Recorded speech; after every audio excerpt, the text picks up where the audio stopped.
teorinya adalah jaga penampilan, jaga tubuh kita, dan itu bukan soal berapa kilonya, tapi soal menariknya di depan suami. Begitu juga tentang cerita 1000 bulan, khairum min al-fisyahr, lebih baik daripada 1000 bulan. 1000 bulan di sini artinya bukan dihitung 1000 bagi 12, berarti 80-an tahun sekian, enggak kayak gitu bahasa Arab. Bahasa Arab kaidahnya ketika nyebut angka bisa bermakna persis angka itu, juga bisa bermakna kiasan, artinya banyak. Jadi 1000 bulan artinya lebih daripada seumur hidup kita, karena usia kita kan rata-rata antara 60 sampai 80 tahun ya.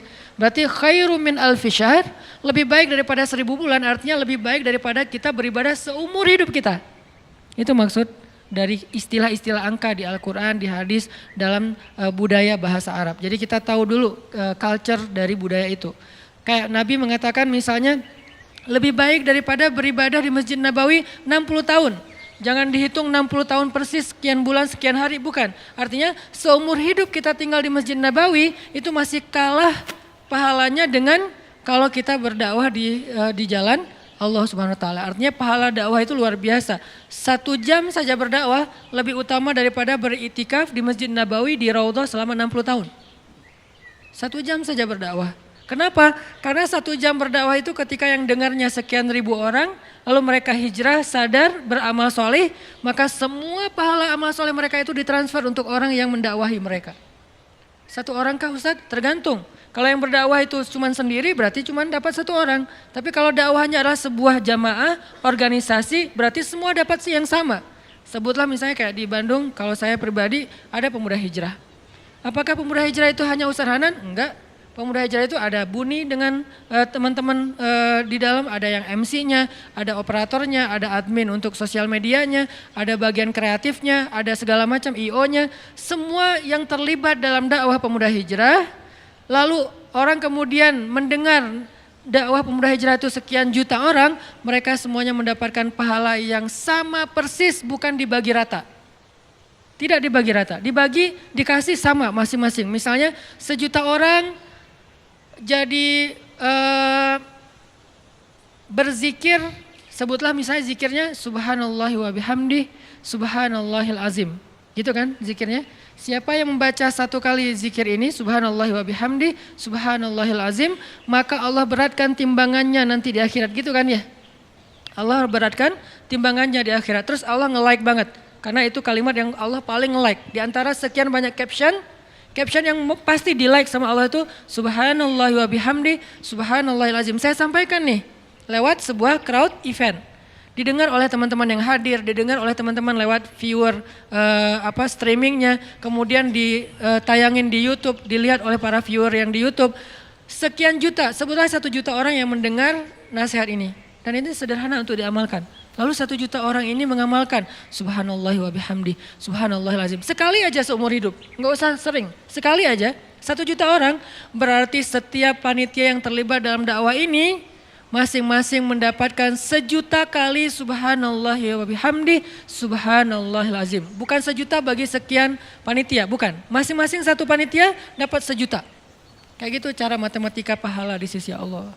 Makanya wajar kalau Nabi mengatakan 1 jam berdakwah atau berjihad lebih utama daripada 60 tahun beribadah. Dua-duanya amal soleh, tapi kalau dibandingkan jauh. Ahli ibadah udah zikir habis-habisan, keren. Tapi kalau ada orang yang berdakwah langsung kesalib. Itulah kenapa dakwah itu harus jadi salah satu hobi kita. Ustadz, saya kan bukan penceramah, gak apa-apa. Karena dakwah itu bukan cuma ceramah, dakwah itu programming. Buat saya dakwah itu social engineering. Mengarahkan masyarakat kepada yang lebih baik, itulah dakwah. Bisa dengan cara ceramah, bisa dengan programming, bisa dengan konsep, bisa dengan fasilitas, bisa dengan apapun yang kita miliki. Teman-teman punya potensi apa? Sekedar network. Saya kenal dengan orang yang bisa support dakwah Ustadz, misalnya kayak nyediain tempat gitu untuk acara tabligh akbar. Saya kenal orangnya, akhirnya dia kayak yang memediasi. Jadi tabligh akbar di situ dia dapat pahala sebanyak orang yang datang ke tempat itu. Padahal dia nggak bayar apapun, nggak sumbangin apapun, nggak donasi apapun, cuma network doang. Yang lain misalnya bentuknya repost di sosial media, dia nge-repost. Alhamdulillah nih bagus nih boosternya, di repost sama dia. Maka sebanyak orang yang mendengar nasihat itu lewat repostan dia dapat pahala sebanyak itu. Kalau ini kemudian gara-gara di repost akhirnya ada efek viral, karena dia repost kan repost itu jadi nggak ketahan ya, bisa banyak banget kan, nggak kebendung gitu. Maka semua yang repost itu dia dapat pahala tanpa dia sadari, amal jariah ngalir terus menerus kepada dia. Passive income banget, dan itu baru freedom apa? Bukan freedom finansial ya, freedom spiritual.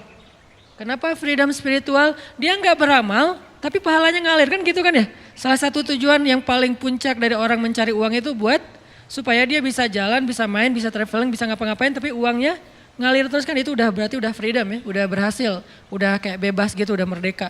Harusnya spiritual juga kayak gitu. Kita sehari-hari orang lihat, dia mah biasa aja amalnya. Jangan menjudge, kita nggak tahu amal orang lain, Allah yang lebih tahu. La tuzaku anfusakum huwa a'lamu biman ittaqa. Ada orang yang kayak dijudge kayaknya seolah-olah dia tuh orang biasa aja, amalnya nggak terlalu keren, jidatnya nggak hitam, apa misalnya. Oke, kita respect dengan orang yang jidat hitam tuh menunjukkan dia rajin sujud, tapi maaf saya tutupin takut ria. Nggak ada juga. Takut malu sebetulnya. Jadi kayak oke lah, saya pasti selalu respect lah sama orang yang cadaran, saya respect sama orang yang pakai sorban, saya respect sama orang yang pakai jubah yang di atas mata kaki, orang yang janggutnya panjang segala macam, respect banget.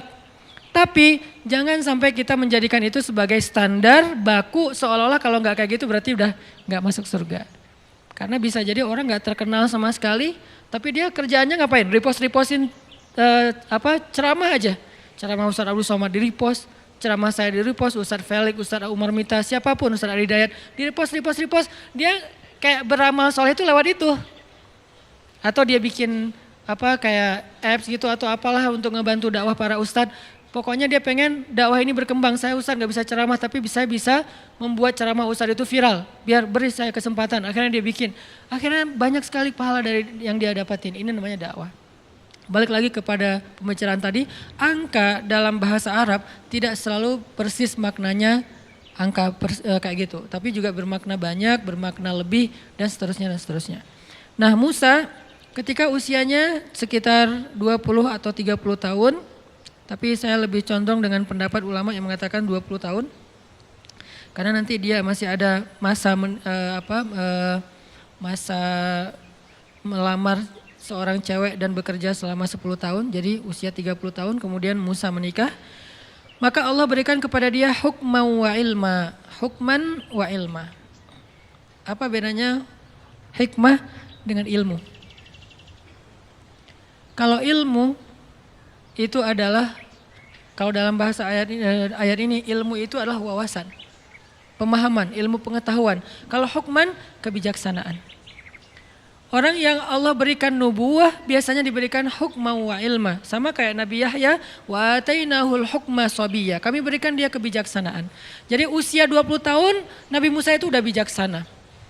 Dan puncak dari kebijaksanaan, apa puncak dari kebijaksanaan? Kata Nabi, Ra'sul hikmah makhafatullah. Puncaknya bijaksana itu adalah takut kepada Allah. Puncaknya. Jadi orang gak disebut bijaksana kalau dia gak takut kepada Allah. Kalau gitu Ustadz kita jadi kayak budak. Emang namanya juga hamba. Hamba itu kan bahasa lain budak kan. Dan sifat dasar dari seorang hamba itu takut kepada tuannya. Dan kalau dia udah takut kepada tuannya, dengan rasa takut itulah dia menjaga diri dari berbuat dosa, mengecewakan, membuat tuannya marah. Dan itulah puncak dari kebijaksanaan. Sehingga kata Allah, innama yakhsyallaha min ibadihil ulama. Sesungguhnya yang takut kepada Allah di antara hambanya adalah orang yang berilmu. Jadi bisa dibilang ciri orang yang berilmu takut kepada Allah. Bukan banyak wawasan, bukan banyak teori, bukan panjang narasinya, bukan bagus dalam penulisan captionnya. Tapi dia takut kepada Allah. Ketika dia mau bikin dosa takut kepada Allah. Ketika dia mau nyakitin orang lain takut kepada Allah. Ketika dia mau bohong takut kepada Allah. Ketika dia mau curang takut kepada Allah. Bisa jadi dia wawasannya gak terlalu banyak. Tapi ilmunya sampai kepada puncak hikmah. Tanya sama diri kita masing-masing. Apakah yang kita pelajari setiap Rabu malam atau di taklim-taklim yang lain udah bikin kita takut sama Allah belum? Atau itu sekedar kayak wawasan doang gitu. Oh ya gue udah tahu, oh ya baru tahu, oh ya lucu juga ya, oh ya seru ya, oh ya. Ini mungkin baru sekedar wawasan dan entertain. Kita pengen nyari ilmu yang bikin kita takut sama Allah.